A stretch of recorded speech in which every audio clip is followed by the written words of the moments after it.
दोस्तों नमस्कार। मैं विजय चौधरी दिल्ली एनसीआर से आप सभी का रिजल्ट्स प्रेजेंटेशन की सीरीज में स्वागत करता हूं। रिजल्ट प्रेजेंटेशन स्टार्ट करूं उससे पहले मैं आपको अपने बारे में और मेरे स्टॉक मार्केट के एक्सपीरियंस के बारे में बताना चाहूँगा। मैं 65 इयर्स का हूं और एयर इंडिया से डिप्टी मैनेजर की पोस्ट से रिटायर्ड हुआ हूं और अब मैं गुड़गांव में रहता हूं। रिटायरमेंट के बाद मैंने सोचा कि चलो टाइम पास के लिए स्टॉक मार्केट में कुछ दखल अंदाजी की जाए। इससे कुछ कमाई भी होगी और समय भी अच्छा कट जाएगा। पर बहुत ही जल्दी ये समझ आ गया कि स्टॉक मार्केट जैसी दिखती है और जैसा सुनने को मिलता है वैसी नहीं है। मैंने कई तरीके से स्टॉक्स खरीदे पर कोई खास रिजल्ट नहीं मिला। ज्यादातर मायूसी ही हाथ लगी। मैंने रिलायंस भी खरीद कर देखा पर उसमें भी 6 महीने तक कुछ खास वृद्धि नहीं मिली और उसे अपने खरीदी के भाव के आसपास ही बेचना पड़ा। बाकी स्टॉक्स में तो नुकसान भी उठाना पड़ा। जब टीवी पर मैं इन्वेस्टमेंट की बात सुनता तो लगता कि जो ये एक्सपर्ट्स हैं इनको इतना ज्ञान कैसे है। तब मैंने ये ठान लिया कि मैं भी इस स्टॉक मार्केट की मिस्ट्री के बारे में जान कर रहूंगा और इसके लिए कोर्स करने का मन बनाया। मेरी किस्मत अच्छी थी कि मुझे यूट्यूब पर प्रॉफिट फ्रॉम इट के कुछ वीडियोस मिले जिससे मैं काफ़ी कुछ जान पाया। पर इसके बाद भी एक कमी महसूस हो रही थी कि वीडियो से जो नॉलेज मिली वो सिस्टमेटिक सीरीज वाइज नहीं थी। इस अधूरे ज्ञान को पूरा करने के लिए मैंने प्रॉफिट फ्रॉम इट से पूरा कोर्स करने का मन बनाया और इनका ऑनलाइन कोर्स ज्वाइन किया। दोस्तों, मैंने ये कोर्स कोरोना के लॉकडाउन पीरियड में मार्च 2020 में ज्वाइन किया।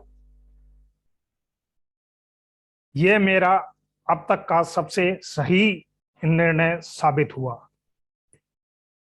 यहाँ पर मुझे रिकॉर्डेड कोर्स वीडियोस के साथ साथ प्रैक्टिकल वर्कशॉप भी करने को मिली और एक कंप्लीट फाइनेंशियल लिटरेसी का ज्ञान मिला जो कहीं भी स्कूल या कॉलेज किसी भी जगह नहीं सिखाया जाता। वेल्थ क्रिएशन के साथ पर्सनैलिटी और इमोशनल डेवलपमेंट के बारे में भी यहाँ पे जाना। सबसे अच्छी बात यह लगी कि प्रॉफिट फ्रॉम इट अपने स्टूडेंट्स का साथ कोर्स खत्म होने के बाद भी नहीं छोड़ता। जो जुड़े रहना चाहते हैं वो हमेशा इनके प्लेटफॉर्म्स के साथ के द्वारा इनके साथ जुड़े रह सकते हैं। यहाँ खुद के डेवलपमेंट के साथ साथ बहुत कुछ सीखने को मिलता है। और दोस्तों, आज मैं और मेरे साथी स्टूडेंट्स इनके इसी प्लेटफॉर्म और इनिशिएटिव की वजह से आप तक अपना रिसर्च वर्क पहुंचा पा रहे हैं और भविष्य में भी पहुंचाते रहेंगे। Thank you profit from it. आपका बहुत बहुत धन्यवाद कि आप हमें ऐसे बहुत से मौके दे दिए हैं और आगे देते भी रहेंगे। तो ये तो रही एक छोटी सी मेरी इंट्रोडक्शन। आगे चलो हम बात करते हैं H1 कंपनी रिजल्ट्स की, जिसको मैं आज हम कवर करेंगे इन्फोसिस, विप्रो और HCL टेक। दोस्तों, यहाँ पे ये जानना जरूरी है कि हमें रिजल्ट्स किस लिए जानने हैं। हमें रिजल्ट्स जानना इसलिए जरूरी है कि रिजल्ट्स के द्वारा ही हमें पता चलता है कि कौन सी कंपनी इकोनॉमी में आउट परफॉर्म कर रही है और उस इंडस्ट्री में कौन सी कंपनी सबसे अग्रिम पायदान पे खड़ी है, जहां पे इन्वेस्टमेंट करके हम वेल्थ क्रिएट कर सकते हैं। तो दोस्तों, चलो देखते हैं इनके रिजल्ट्स के बारे में।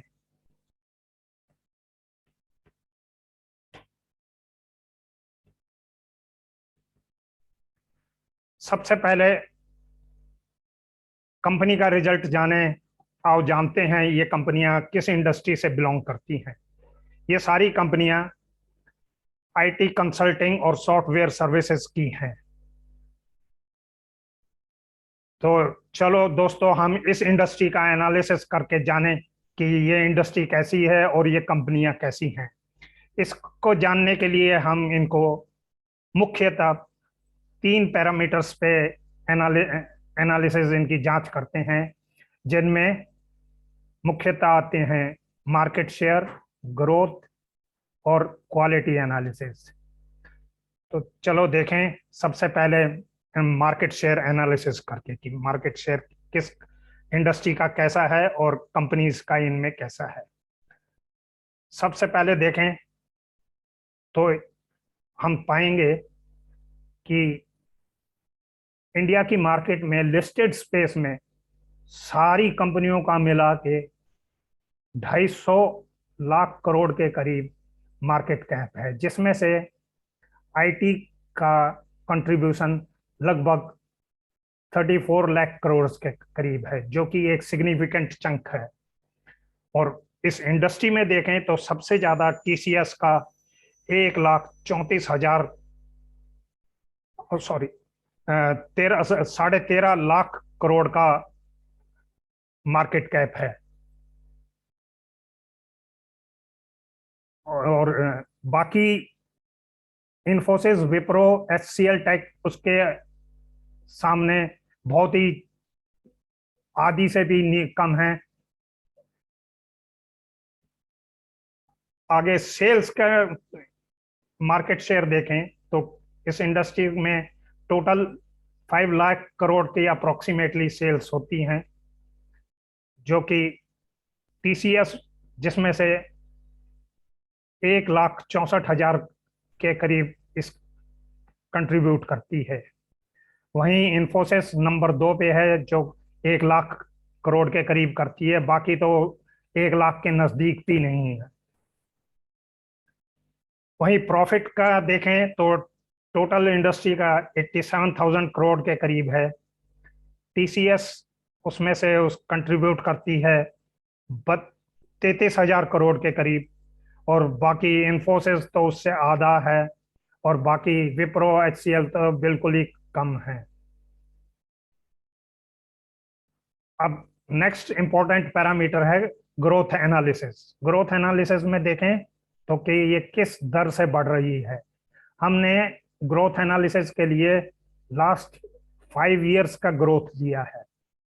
तो इसमें हम पाएंगे कि ये इंडस्ट्री का एवरेज 9% का है, जिसमें से इन्फोसिस 10% से बढ़ रही है और टीसीएस 9% से। बाकी विप्रो बहुत कम है और सबसे ज्यादा एचसीएल टेक का है 20%।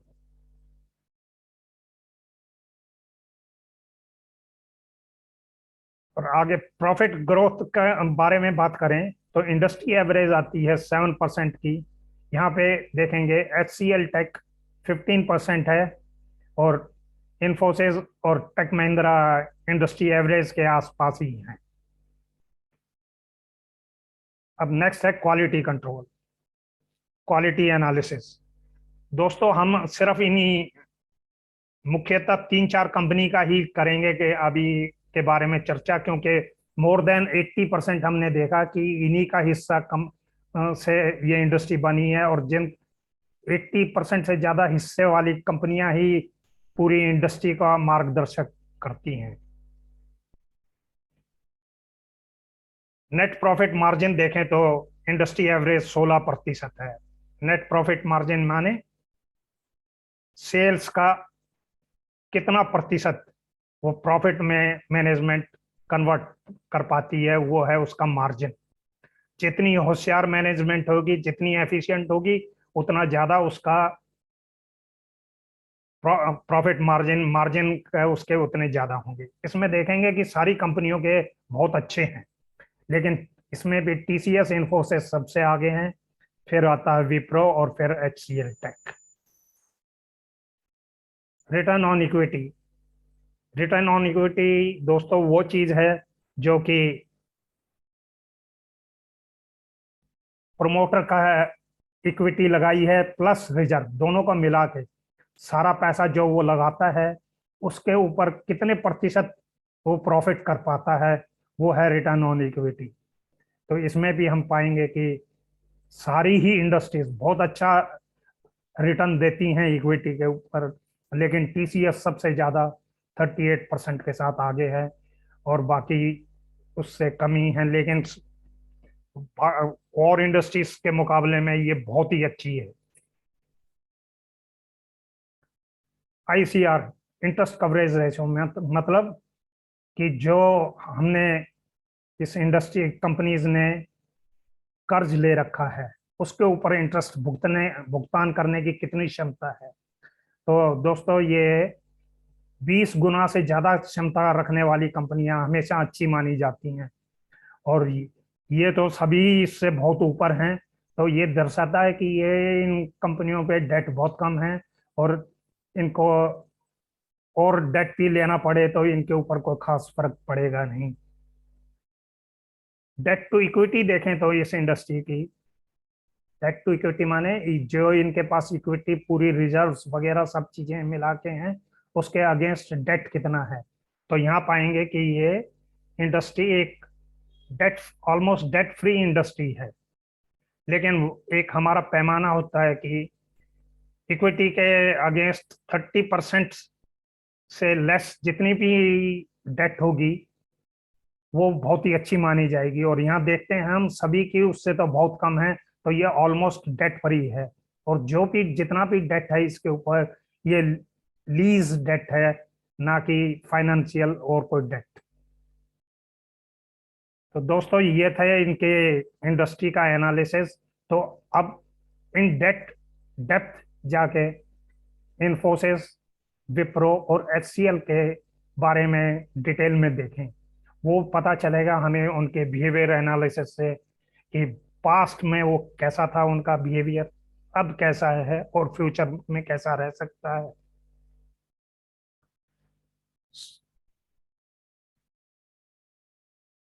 इन्फोसिस का अगर सेल्स की बात करें तो हमने ये पिछले 12 साल के लॉन्ग टर्म के लिए सेल्स के कंसीडर किए हैं। 2009 में इन्फोसिस 22,000 करोड़ सेल करती थी, जो बढ़ के अब 1 लाख करोड़ के करीब हो चुकी है, यानी 14% से ये बढ़ी है, और 5 गुना इस अपने इसने वृद्धि की है। वहीं अगर प्रॉफिट की बात करें तो 2009 में ये 6,000 करोड़ के करीब प्रॉफिट करती थी, जो कि 2021 आते आते 20,000 करोड़ के करीब हो चुका है। ये 10% CAGR से बड़ा है, और 3 गुना पिछले 12 साल में हो चुका है। वहीं रिजर्व की बात करें, रिजर्व यानी शेयर होल्डर्स का वो पैसा जो इन्होंने प्रॉफिट में कमाया था उनको शेयर होल्डर्स को नहीं दिया और कंपनी ने अपने यूज के लिए रखा हुआ है, ये सारा शेयर होल्डर्स का ही पैसा है। कंपनी में जितना ज्यादा पैसा रिजर्व होगा वो उतना ही वो शेयर होल्डर्स के लिए अच्छा है, क्योंकि वो सारा अल्टीमेटली पैसा उन्हीं का है। तो 2009 में इसके पास 18,000 करोड़ का रिजर्व था, जो 2021 में आते आते 75,000 करोड़ करोड़ के करीब हो गया, यानी इन 12 साल में 4 गुना। अगर इनके सेगमेंट वाइज रेवेन्यू शेयर देखें तो सबसे ज्यादा फाइनेंशियल सर्विसेज से इनका रेवेन्यू आता है, जो 32% है।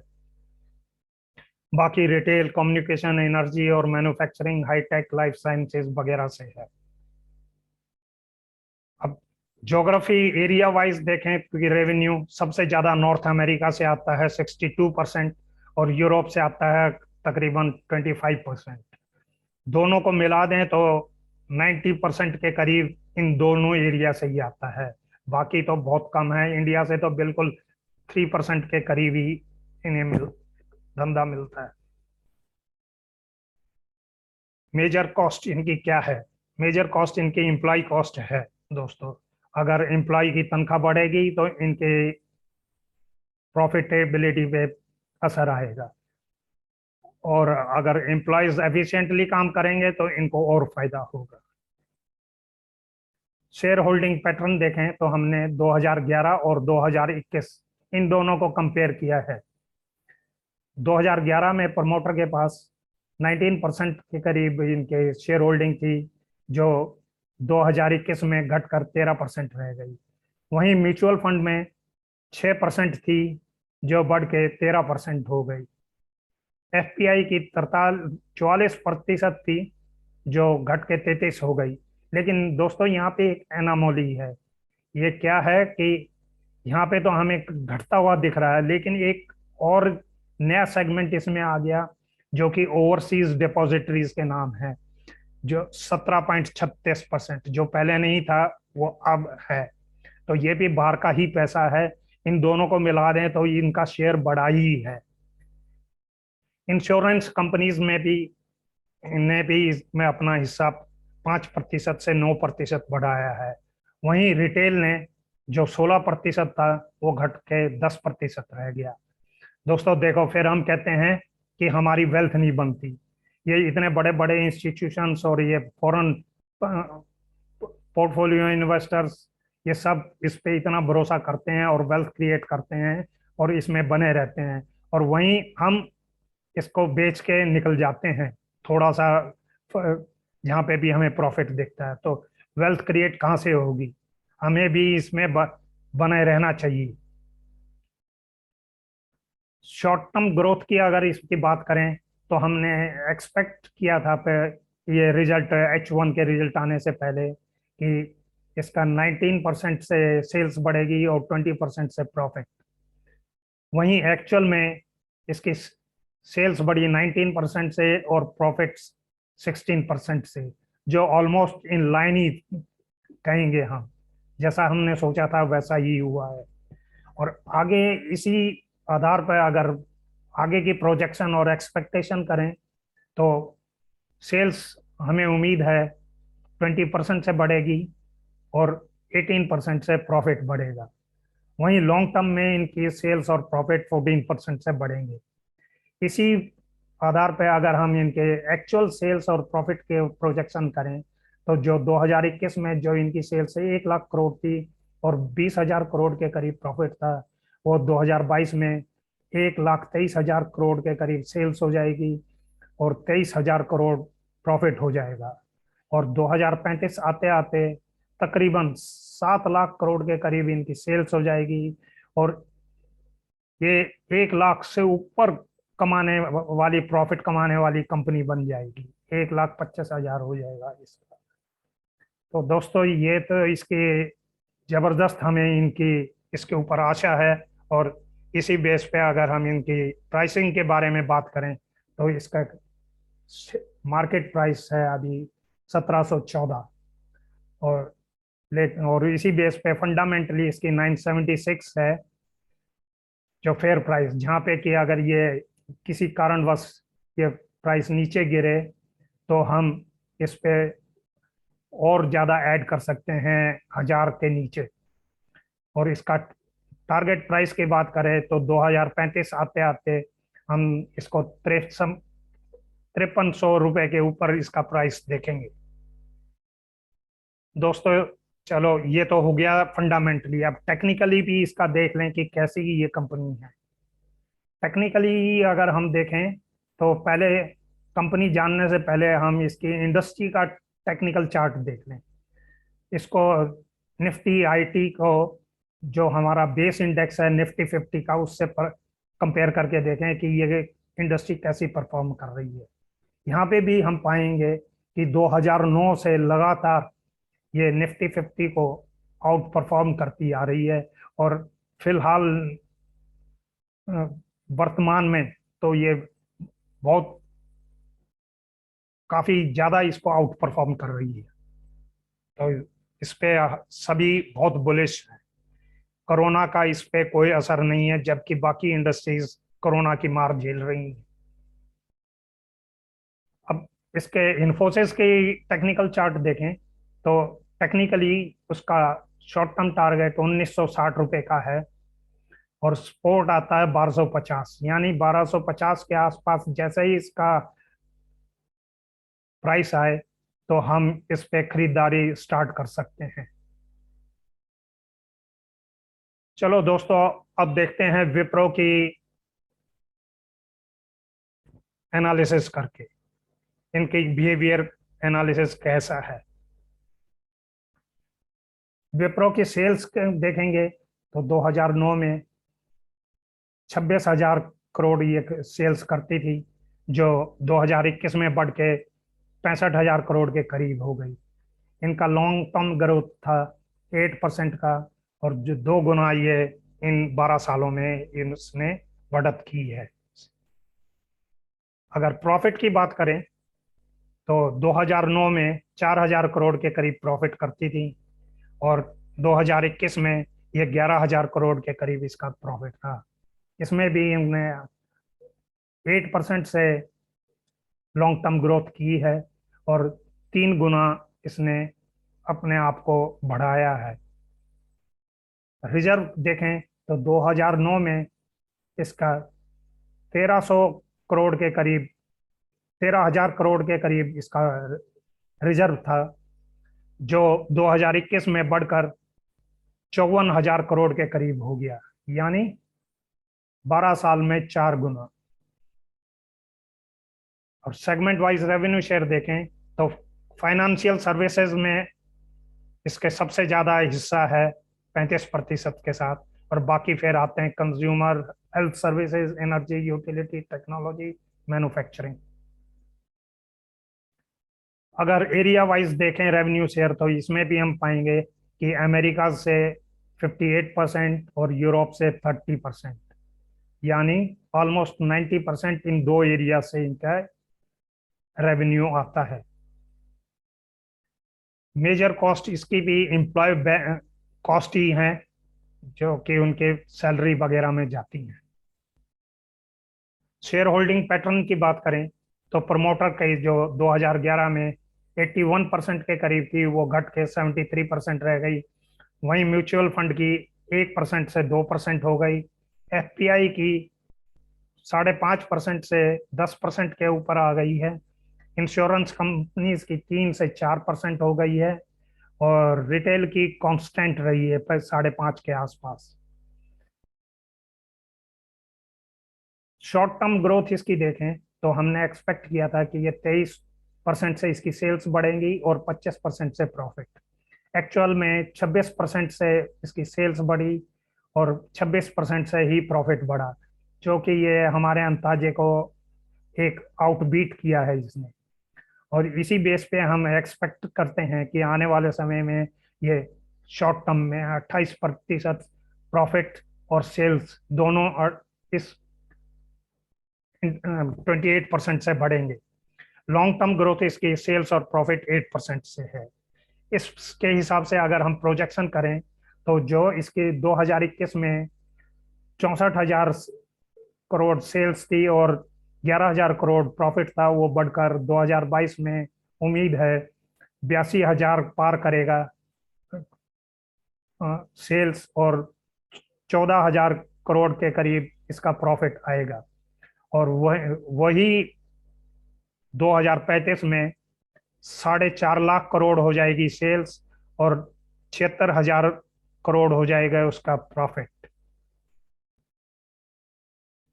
अगर इसकी अभी करंट मार्केट प्राइस देखें तो 709 रुपए की है। फेयर प्राइस जहाँ पे हमें इसके ऊपर ज्यादा बुलिश हो जाना और लेने का प्राइस है, वो 390 400 के आसपास है। और इसका टारगेट प्राइस 2035 में हम 2200 रुपए के आसपास का टारगेट है। ये थे सर दोस्तों इसके फंडामेंटल एनालिसिस। इसका टेक्निकल चार्ट भी देख लेते हैं। टेक्निकली हम देखेंगे कि इसका शॉर्ट टर्म में टारगेट बनता है 738 का, और सपोर्ट आता है 400 पे, जो कि फंडामेंटल जो हमने एनालिसिस की उसी को ये भी बिल्कुल वही बताता है कि वहां पे भी 400 थे, इनके यहाँ पे भी ये भी 400 दर्शाता है। 400 पे हम इसको अच्छी तरीके से खरीद सकते हैं।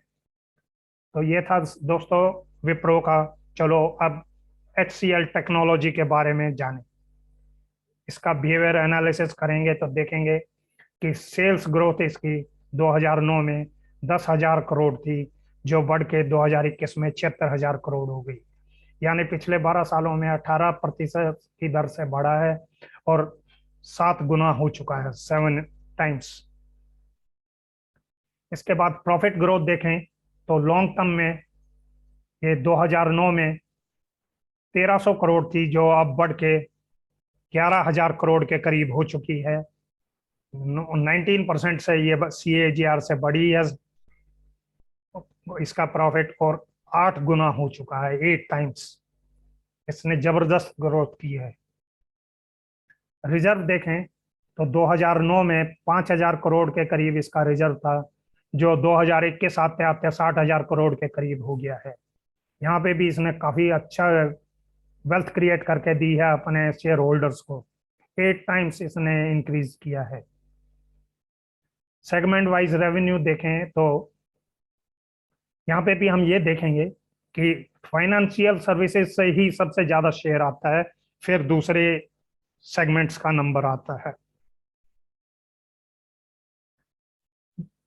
एरिया वाइज अगर रेवेन्यू शेयर देखें तो यहाँ पे भी अमेरिका से 63% और यूरोप से 28, वही लगभग 90% इनका भी बिजनेस इन दो एरिया से ही आता है। मेजर कॉस्ट देखें तो यहाँ पे भी मेजर एम्प्लॉय कॉस्ट ही है। अगर शेयर होल्डिंग पैटर्न देखें तो प्रमोटर का इसमें हिस्सा 65% था 2011 में, जो घट के अब 60% के करीब रह गया। वहीं म्यूचुअल फंड ने इसमें जबरदस्त भरोसा दिखाया है। 3% प्रतिशत था पहले, जो 2011 में, वो बढ़ के 7.5% के करीब हो गया। वहीं FPI का जो 21.5% था, वो बढ़ के 23% हो गया है। और बाकी इंस्टीट्यूशनल ने भी दबा के अपना हिस्सा इसमें बढ़ाया है। वहीं रिटेल का ऑलमोस्ट कांस्टेंट ही है, जितना 2011 में था लगभग उसी के आसपास अभी भी उतना ही है, थोड़ा बहुत ही ज्यादा नाम मात्र ही बढ़ा है। तो ये दिखाता है दोस्तों, जो अच्छी कंपनी होती हैं उसमें इंस्टीट्यूशनल भर भर के अपना हिस्सा बढ़ाती हैं, पर रिटेल उसमें अपना हिस्सा नहीं बढ़ा पाता, वो प्रॉफिट, शॉर्ट टर्म प्रॉफिट लेके भाग जाता है। अगर इसके शॉर्ट टर्म की ग्रोथ की बात करें तो हमने एक्सपेक्ट किया था कि इसकी सेल्स 12% से बढ़ेगी और प्रॉफिट -2% से घटेगा, लेकिन एक्चुअल में इसकी सेल्स तो 12% से बढ़ी और प्रॉफिट 6% से। माने ये ऑलमोस्ट कह सकते हैं कि इन लाइन ही है, बहुत अच्छा नहीं कि एक्सपेक्टेशन को बहुत अच्छी तरीके से बीट कर दिया हो। इसी आधार पे अगर हम आगे की एक्सपेक्टेशन लें तो आने वाले समय में शॉर्ट टर्म में इसकी सेल्स हम चाहे देखेंगे 14% से बढ़ती मिलेगी और प्रॉफिट 15% से। इसके लॉन्ग टर्म सेल्स और प्रॉफिट 18% से बढ़ेंगे। इसी आधार पे अगर हम इसके प्रोजेक्शन करें तो जो 2021 में 76,000 करोड़ इसकी सेल थी और 11,000 करोड़ की प्रॉफिट थी, वही 2022 में 87,000 करोड़ के करीब इसकी सेल हो जाएगी और 13,000 करोड़ के करीब इसका प्रॉफिट होगा। और वहीं 2035 आते आते 7.5 लाख करोड़ के करीब, 7 लाख से ऊपर करोड़ के ऊपर इसका सेल्स करेगा और 1,10,000 करोड़ के करीब इसकी प्रॉफिट होगी। ये भी 1 लाख करोड़ से ऊपर प्रॉफिट करने वाली कम आने वाले सालों में हमें इसे दोस्तों बनते देखेंगे। यहाँ पे भी जो आज का सेल्स है वो इसका कल का प्रॉफिट हम देखेंगे होगा। अगर इसके करंट मार्केट प्राइस के साथ फेयर प्राइस को कंपैरिजन करें तो इसका करंट मार्केट प्राइस 1246 है और फेयर प्राइस 712, यानी ये 750 से नीचे जब भी मिले इसमें हम खरीदारी कर सकते हैं। और इसकी टारगेट प्राइस 2035 आते आते 6000 के ऊपर देखेंगे। अब दोस्तों इसका टेक्निकल एनालिसिस करके देखें तो हम पाएंगे कि इसका शॉर्ट टर्म टारगेट 1405 का है और इसका सपोर्ट 900 पे है, यानी 900 पे जैसे ही आए हम इसके वो खरीदारी इस पे स्टार्ट कर सकते हैं। तो दोस्तों ये तो था विप्रो, इन्फोसिस और HCL टेक के एनालिसिस। अब हम इसके कंक्लूजन पे आते हैं। हमने ये देखा है कि ये पूरी ही इंडस्ट्री एक बहुत ही अच्छे ग्रोथ में है और पूरी ही इंडस्ट्री का ज्यादातर हिस्सा बाहर की कंट्रीज से आता है। वो अमेरिका और यूरोप पे ज्यादा डिपेंडेंट है। अगर वहाँ पे अच्छा हो रहा है तो ये कंपनी बहुत अच्छी चलती रहेंगी। अगर वहाँ गड़बड़ होती है तो हमें इसको देखना पड़ेगा दोस्तों। जब तक वहाँ से अच्छा धंधा आ रहा है तो कोई घबराने की बात नहीं। और इसके जो पूरी इंडस्ट्री का सबसे ज्यादा हिस्सा फाइनेंशियल सर्विसेज से आता है, जो कि इकोनॉमी में अगर बूम करनी है, बढ़ना है, ग्रो तो सारी इकोनॉमी करेंगी ही, तो वो फाइनेंस के ऊपर ही आधारित आधारित होती हैं कंपनीज। तो वो ग्रो करेगी तो इनका भी रेवेन्यू ग्रो करेगा। तो दोस्तों हम अब देखते हैं एक बर्ड्स आई व्यू इन कंपनीज के बारे में। हम ये चारों कंपनी ही लेंगे यहाँ पे, TCS, इन्फोसिस, विप्रो और HCL टेक, क्योंकि यही इसकी दिग्गज कंपनियां हैं।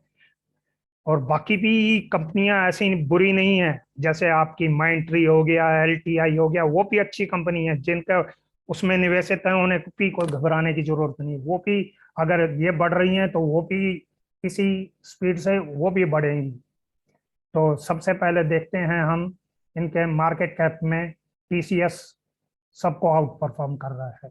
फिर सेल्स में लीडर है TCS इन सभी कंपनी में। प्रॉफिट में देखेंगे वो भी लीडर है।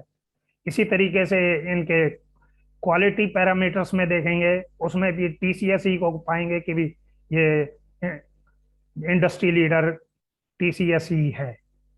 तो इससे क्या कंक्लूजन निकलता है दोस्तों? मेरा तो ये मानना है कि अगर हमें इस इंडस्ट्री में निवेश करना है तो फर्स्ट प्रेफरेंस TCS है।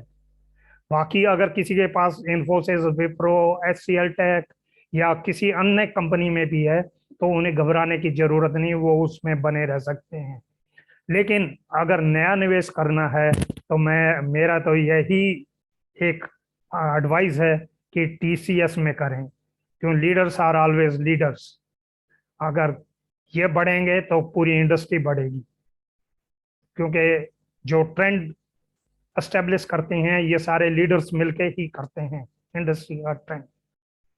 तो दोस्तों ये तो था इस इंडस्ट्री के बारे में। अब ये मैं बताना चाहूंगा कि 2 दिन के बाद LTI, Larsen and Toubro infotech, जो पे हो, ये भी एक बहुत अच्छी कंपनी है इसी इंडस्ट्री से, इसके रिजल्ट आने वाले हैं। इसे पेश करने वाले हैं हमारे बहुत ही जाने माने प्रिय और आप सबके चहेते प्रशांत खरे जी पेश करेंगे। तो आप सबसे अनुरोध है कि उनको जरूर सुने और उस अपना ज्ञानवर्धन करें LTI के बारे में। ये तो दोस्तों था आज का प्रेजेंटेशन इस इंडस्ट्री और इन कंपनियों के बारे में। तो आगे मैं कंक्लूड करूं उससे पहले मैं ये आप लोगों को बताना चाहूँगा कि ये सारी वीडियो एक एजुकेशनल पर्पज से बनाई गई है। हम सब स्टूडेंट्स हैं और हम प्रैक्टिस करते हैं सारे इनके रिसर्च करने की, और वो रिसर्च करके आप तक कोशिश करते हैं कि अनबायस्ड वे में आपको प्रेजेंट कर सकें। और अगर आप भी चाहते हैं कि आप इस लेवल पे पहुंच सकें, आप भी जान सकें कि क्या अच्छा है, क्या कैसा बुरा है, किस कंपनी में निवेश करें और कैसे करें, कितना परसेंट करें, तो आप सबसे मैं आह्वान करता हूं, तो आइए आप भी हमारे इस प्लेटफॉर्म से जुड़िए और प्रॉफिट फ्रॉम इट को नाम और आगे बढ़ाइए और अपना ज्ञान वर्धन कीजिएगा। और जिनको ये हमारी ये वीडियोस सुन के इन्वेस्टमेंट डिसीजन लेना है, उनको यही कहूंगा, अगर लेने से पहले they should consult their financial advisors before investing. Thank you.